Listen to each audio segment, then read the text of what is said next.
Welcome to BizBytes, brought to you by Com Together, helping businesses like yours build their brand through telling amazing stories to engage and grow audiences on multiple platforms. Well, hello everyone, and welcome to another episode of BizBytes. And today's guest, we were just chatting about it. It's a purpose-driven business, and I love the idea of that because I think that it really speaks to the way businesses need to go now, because it's about finding the right people, and the right people only come if you have a sense of your own purpose. So really fantastic to welcome Seton Walsh-Rose to BizBytes today. And Seton and I got to know each other a little bit over the last few months or so, and it's fantastic to have you as part of the podcast. Thank you very much for having me today, and thanks for doing this. So I've given you a bit of an introduction, but you cover quite a few things under that umbrella. So before we get into your story, tell me a little bit about the business itself and what it does cover at the moment. Yeah, so BuildBX is essentially a people solution company. What does that actually mean in simple terms? So a core part of our business is providing what we might phrase as fractionalized HR. So essentially we bring good HR and a full HR team to smaller businesses. We also then do recruitment, both on a traditional basis, because that's what the market seems to tell us, and also we do it as either outsourced or fixed fee. The other part is then the training and development, and that's all about actually growing. So if I take it back a little bit, our business is really about setting people and organisations up for success. It's something that the entire reason I got into HR, I actually started off with a law degree and a commerce degree and general business management, and then mainly on the accounting finance side, and quickly realised that no matter what we do with the numbers, if we didn't have the people aligned, we wouldn't reach the objectives we were looking to do. So I've always been quite passionate about professional services, and there's a few reasons for that. Probably, I'm quite a driven person and quite focused. As I said, I've got lots of pieces of paper as well. And so for me, I kind of really understand professionals, but we're actually here to help all businesses. It's just one of our main areas. And that's also because professional services businesses, from an HR perspective, your people are the entire business, right? So even if we look from a profit and loss point of view, your people are your cog, your direct costs. They're the biggest part of the business. I've worked in big international organizations with 1,000+ people, and I didn't like that because I didn't know who people were on a personal basis, and that wasn't the type of HR I wanted to do. But it also was that their people were only a small part of the cost of their business, and the people didn't make what they did their point of difference. As much as they say that, and it is, the point that I love about professional services is that those people are. And so how I approach HR and what we do is a little bit like building a sports team. Okay, you sort of come in, you have a look, understand what the business wants, what it's trying to achieve. And then just like that, we believe in building teams like a puzzle. In the back end, because I've obviously got a commerce degree and a master's in business, we also approach it from looking at the structure of people's businesses, how we can frame that to actually look at their costs and their direct costs and do that. And that might be also assisting them to understand, well, actually, how do we set that structure up, particularly for professional services. And one of the main industries we work in is the building and property industry. So architects, engineers, project managers, QSs, and people like that. The thing is, though, often some people go, we need more senior people. But if you do that, then you can create ceilings. So we also working with the succession plan of where the business wants to go, the growth plans, and we do all of that.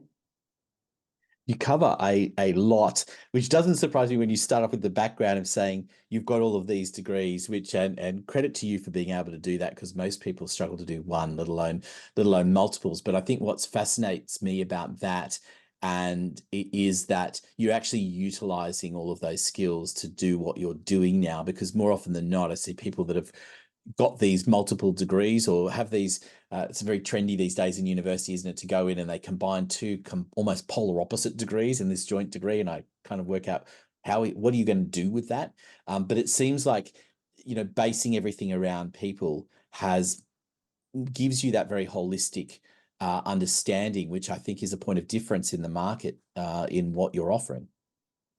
I think yes, and that's great for sort of, you may say UVP. I'd actually say it's more, I probably on my viewpoint of how I approach things. And, essentially I always see education, we're constantly learning, and education just teaches us a different way of thinking.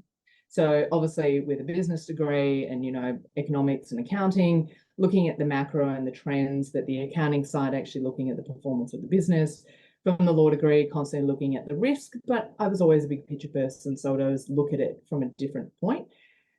I actually wouldn't have continued my degree, and I've given people actually advice that don't go and do degrees if you don't intend on practicing, because you will learn it along the way.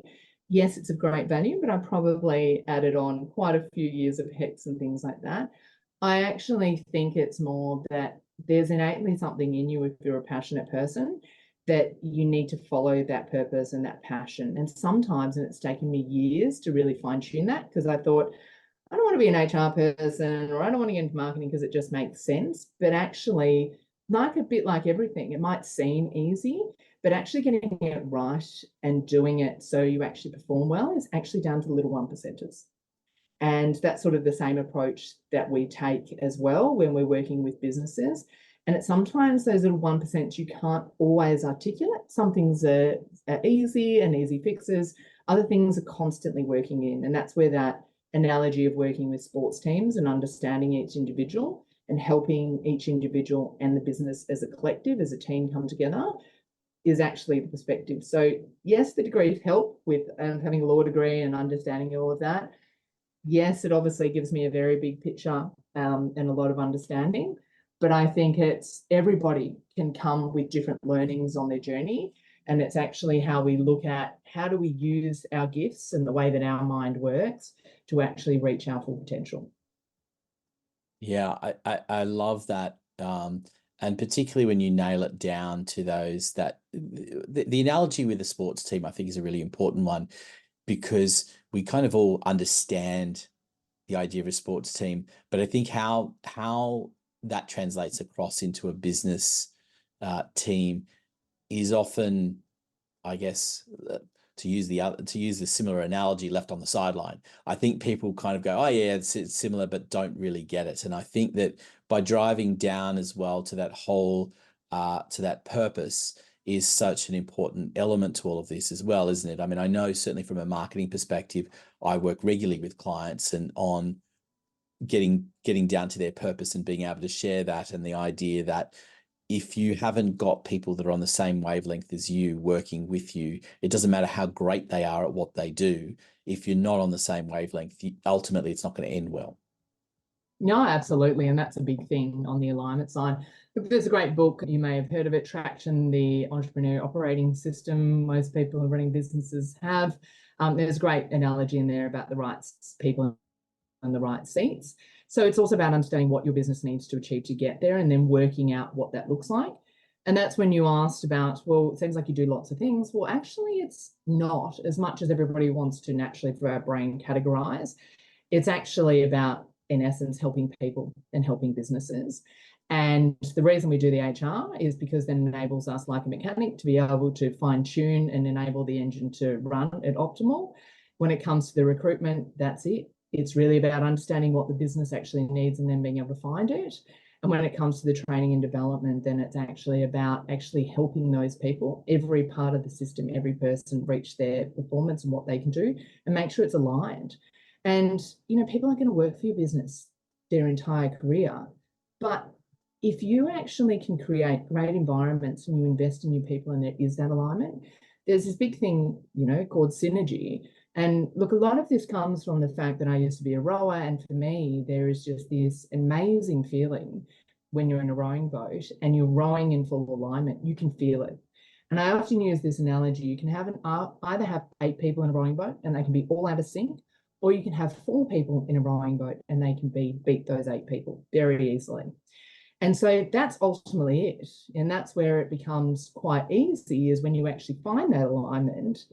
But a lot of the time that isn't the case. And like everything, there's always complexities.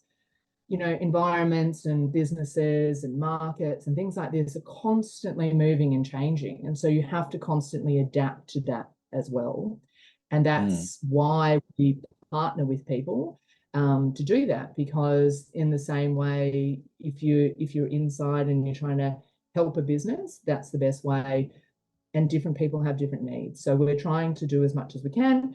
Outside of that, I run, groups and that's where we met, part of a networking for good group, because I was trying to build awareness around neurodiversity and looking at how can I help other people with diversity and inclusion. How can we actually change that and create better work environments? So for me, it's not just the drive. The business is one vehicle to that purpose. It's actually, for me, is I only get one chance at life. How do I optimize that? I was miserable for a year. I looked at my entire life and I decided that for the rest of my life, I was going to go and pursue. And if I didn't give it a go, then I might look back when I was 90 and regret that I haven't, taken that leap. Yeah, good on you for doing it, because it's not the easiest leap to make. And anyone that's been in business knows that that is the case. And I know that you've been kicking some goals early on in the piece for this, and which is fantastic to hear. And I love how when you start talking about purpose, I can see how much that impacts you as well, and in terms of having found that in yourself and helping other people find it. And to that point, I'm interested in when you're dealing with clients, do they come with a purpose in mind for why they think they want to deal with you, or does that change once you engage with them? Do they come saying, "Oh, we need help finding a team member," for example, and then you dig a little bit deeper and it's about something different? Yeah, well, I think that's one of the interesting things. As you know, I only started my business last year, and so I've really been on that kind of, startup mode. And look, I probably take that lean startup approach of go test a market. I know what I want to do and the difference I want to make. Then it's been about working out what does the market actually want. I thought, well, people shouldn't pay that much for recruitment costs. We can do it at, as a service. Market told me they didn't. So we had to go back. I'm very lucky. My mother ran a very successful recruitment business in professional services for 40 years. And so I know how to run a very successful professional services recruitment business, but that's not what I want to do, Mm, And I think one of the things is it's actually like anybody, when you're actually going to talk to people, it's not about selling them something. It's actually first about understanding them, understanding where they're at, understanding their problems. And the same thing as when you're dealing with staff and people, just coming in the first time you meet somebody, they're just going to give it to you all on a platter. You have to earn their trust. You have to be able to show to them that you're not here to make money out of them. You're here to actually help them, and you actually want the best for them. And a lot of that is obviously listening to them. But honestly, this is a business related. It's also one of those things that I've had to learn how do we get our clients. And a lot of that is obviously you need to go and introduce yourself to people, and introduce the concept. And most people I find are like, oh, hang on, which bucket are you in? And it's like, well, the bucket we're in is literally to help people and to help your business. That's the mm, simplest terms. And so often it won't be even until we get in, let's say, a retained HR clients, and then we actually start to understand what is it they're trying to achieve, what are their goals and objectives, and then actually what do they think they need versus actually what do we need to help them to see. And that's why it's always, I think one of the things I found, and one of the reasons I wanted to go external as well, is that I felt when you're internal, you're all looking at the problem from the same angle or the same things being said over and over. When you've got an external person coming in who's integrated into your business but not living in it every day, they have the ability to see it from a different viewpoint. They're not the staff member, they're not another employee. They're mm. there actually to be the best in their field in what they do and to help your business and provide you value. But they're also there to observe from a different angle. And I think the power of a different perspective adds an enormous amount of value to businesses. And I know majority of the time, whenever we've brought in external consultants in businesses I've worked, the leaders have listened to the external consultants, even though the same thing may have been actually said internally. And a big part of what we do is when we come into businesses and we do that, and it's further what we'll be doing is actually provide data. So we'll meet with all employees one-on-one, but we'll also survey, we'll then survey them again. We're looking to set up benchmarking because our entire purpose outside of what we get paid to do is to actually create as many amazing workplaces as we can. And so if we can help that where they've already got HR in, that's fine. But if we can help them to understand where are they actually sitting, where do their people actually think they are, and then they can start to actually work on things. I often find that external part, people are often more, oh, it's not going to get analysed, they're not going to know it all. So they're more trusting to be quite open and honest. And that's where I think, you know, one of our mantra really is towards better. And so it's all about what can we do to help everybody to improve that 1%. I think that idea of what you're talking about involves a lot of listening, both from your part, obviously, which you are doing. But I think the critical part is that the businesses, the CEOs in particular, are listening, having personally been part of something similar to that kind of research years ago, and watching what was driven very clearly through the research and then what was enacted were two different things, because the problems were seen at a level that impacted the CEO that meant that they didn't particularly want to respond to that. They were only focused on the other levels of things. And I think it's an important lesson, though, that it is really about listening. And it's interesting that you say as well that often what you tell them is what the team has already been telling them, because the source is the same, right? It's just it's the ability to listen to it is where it changes. Look, our entire theory is that your people have the answers. If you want to know how to improve, people are actually there. It's actually how you enable that. And that's why we have processes and frameworks in which we do that. And that's one of the things that I've always been very good at doing. And it's because I come from a perspective of continuous improvement and wanting to actually listen. And all you need to do is open your ears. But I think when you talked about, different outcomes, it's also about intent, right? So we talked about perspective before. That's another thing, and it's what people hear. You and I and different listeners here will hear different things about this conversation and take different things away. Maybe if we listen to it 6 months later, we'll hear something else and take something away. But it's also about whether there's a true intent to want to actually be better. And I'll be honest with you, my ideal clients are actually people who want to be better, because then that's where we can actually help them to be the best that they can be. Because like a coach or a PT, let's say you're a trainer, somebody can pay you to do a session every day, but unless they actually want to improve, unless they actually want to turn up with intent and take on what you say, their performance is not actually going to. They're not going to see the changes that they want to see. And that's one of the things, though, that what we do is we come in with all of this expertise. We come in as this external party is integrated, and then we actually enable that and we continue. And the reason I haven't started an HR consulting, just come in, is, you know, I don't want to just come in, oh yeah, we put it all in place, and then you go. You're not actually seeing it continue. And that's one of the reasons, you know, I love recruitment. I'm very good at it. We do headhunting. We do everything, right? I've been exceptionally well trained. But the thing is, though, is that if you place somebody in that and you say to them, this is the deal, this is this place, this is what you're going to do. I've understood what you want to achieve in your career, and this is the place you're going to be. The hardest part that I find is I have no ability to influence what the rest of their experience is going to be.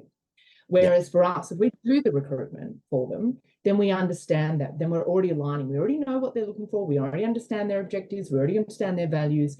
And then what we already understand is that professionals. And I honestly have always seen it as a deal, that I will actually make a deal with somebody when I actually hire them, that I'm putting in the right place and doing the right thing for their career. And the hardest thing is, if you don't find that alignment, you don't want them to leave later on and they have that horrible experience. So that's why our preference is to actually do that. Now, that's all the purpose stuff. Now, I'm obviously from a financial background. So what I did, and I'm an HR person, I've managed budgets and labor and all of our costs. I went, well, what's the value, right? And I knew the biggest spend that people are spending on is actually their people spend is generally recruitment. People are spending a much percentage of their revenue, of their people costs, whether you include that as labor and everything, they're spending such a large percentage on recruitment. But if they actually spent that on looking after their people, understanding, aligning all of that, and they spent more on their training and development, investing in their people, the recruitment costs naturally come down, right? So, I mean, obviously the services we provide, we actually market at a point that we should be able to, for the recruitment cost that you're paying, we should actually be able to provide you with the HR and let us do the recruitment, because we're very good at it, and that's another part of our business. But let us come in and help your business and your people, and we can follow that all the way through. And that's where having ideal clients is about obviously listening, but also having intent that, at the end of the day, if you want to run a successful business, you need to have that people alignment. Everything is easy. When your people part is easy, and this is the hardest part, and I've been stuck in this situation, is that when everything runs really well, everybody's like, oh, do we really need that? And it's like, it's only when stuff doesn't start going that you start to go, oh, I actually need that. And I think that's, one of my things is that we obviously come into businesses, we put all these things in place, but we want to be part of businesses long term. And that's one of the things that, we have to look at, well, what do we do and how do we continue to add value? And that's why the model includes that recruitment, because that's where you make the biggest savings financially, is in that. It enables me to be able to, and our business to be able to actually lead that purpose and actually make that difference. And that's why we've structured the business the way we have.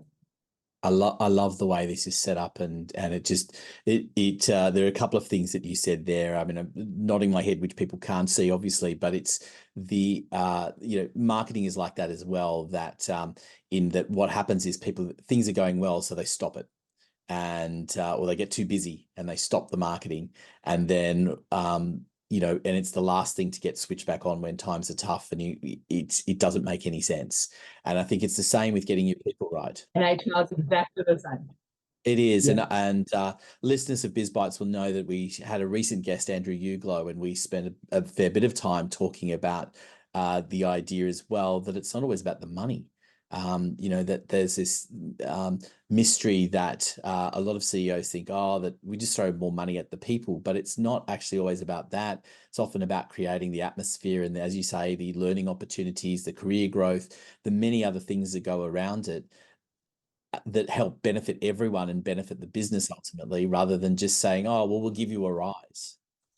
And that's one of the things that I really see, and it's one of the things why we do surveys and we look at things, because often people will actually spend money or put in policies that they think they must have. But if you actually don't know what matters to your people, you're actually throwing money at things you don't need, right? You could spend thousands of dollars. Oh, we're going to do this. We're going to do these fancy things. We're going to have a wellbeing program. But if your people actually care that they just want to be listened to more, they want to know what their career direction is, that matters. So one of the things that we do when we come into businesses, and it's part of this benchmarking as well, is actually working out what matters to people. It's the first thing we do. So we ask them, in HR talk, it's called your EVP, your employee value proposition. So we actually ask them what matters to you, and we get them to rate that as they go through. So then we get an idea, first up, well, what actually matters to your people, and how does that look across the industry as well?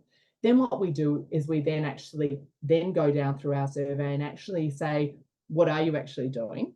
And what do you actually value and what matters to you? So from that data, we can actually go, hey, by the way, we're actually looking to offer all these things, but that doesn't actually matter. You don't need to spend that 20, 30K, whatever you were thinking about doing. What you actually need to do is we need to make these small changes. And the thing is, though, we believe in continuous improvement and continually checking in, because even once you do that, it's human nature. Once we're at a really good spot, then, we've always wanting to have more and to do that. But that's where your ENSP, so your net promoter score, your ENSP, we use different measures to be able to actually measure where and how happy are your people. So we can actually measure, okay, these things mattered, we changed these things, we put these things in place. Now, where are they actually at? What are they actually feeling? And what was our benchmark? And what is actually making a difference?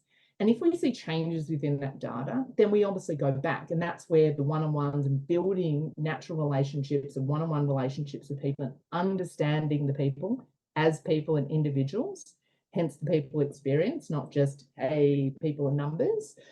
that's where that quantitative and understanding the context comes into it. And that's why I find, just like going in as an HR manager, you don't really know a business until you're in it for a while. And that's why we've built this model that we work, but our staff still go into people's offices. They're not there every day because, as well, if you've got an HR person sitting around, you might go, oh, hi, a part-time HR person. Well, they're not going to have the full gamut of everything that we do. They're not going to have the full experience of everything, the same as if you go to an accountant, you get the CFO, you get the partner, you get that full experience, but you're saying around a similar rate that it might actually cost you to do that. What we find is, though, and this is where the whole idea came, I actually wanted to move, and I was interviewing with different people, and I was talking to different people and trying to figure out what my next step was. And I kept being really attracted to these companies that are around 40 to 60, with the directors owned. They were very passionate what they're doing. They're like, oh, yeah, we're going to hire an HR person. I'm thinking, what's this person going to do all day? Like, that'll potentially cause problems because they've got to find something to do. Also, then you're not having full coverage. So that's why our model is we're actually in their system, we're on their teams, we're on their tech, we're fully contactable at all times. We have regular times that we go in, and it's a bit like, a good MSP. Think about it like that, and I've modeled it on that you actually still keep that connection, but you actually pay for it fractionalized based on your headcount, right? And particularly in the industry that I work in, which is our main focus to begin with, is that it's constantly moving, right? And I know as a business, when I look at it as a people cost as a percentage of your revenue, okay? Because it's a direct cost to your business, and everything that you want to do as a business owner to create a sustainable business, you need to create one that actually does make money. And because the worst thing that can happen is it's idealistic, and then suddenly you can't actually pay everybody's wages. And that's the worst thing that can happen to somebody. But that's why we've modeled it in this particular way. And that's why it's so important for companies to keep in mind what you're actually going to be getting, how you continue that on. And that's why for us, our value is actually in, we want businesses to succeed. I'm exceptionally passionate about business. Maybe it's because I was brought up by an entrepreneur and I'm surrounded by entrepreneurs, but that's what we're passionate about. And I believe, and I've spent time in non-for-profits and I do lots of the different things. I actually believe that businesses can make a really big difference, because one of the best leaders that I worked with actually said to me, I'm responsible for every single person's family and their mortgages.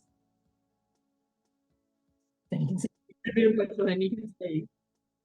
Yeah, and you know what? That's what I love, is the rawness of that, because that's clearly something that had a huge impact on you, and it's clearly something that has a huge impact on the way you go about doing business, and gives every reason for people to want to engage with you, and I know the business is going to be a huge success for you. And I wanted to just wrap things up with a couple of questions.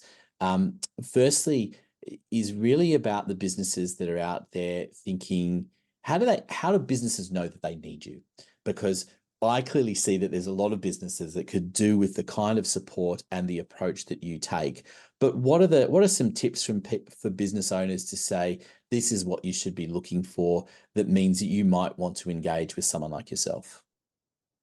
Yeah, well, we work with businesses. There's a value proposition there. And that value proposition, without the problems, is that, particularly for professional services, if we free up this time that people are having to deal with issues, it enables business owners, generally the income generators, to get out there, do their projects, actually be able to deliver on things and be able to continue to build business as well. So that's always the way.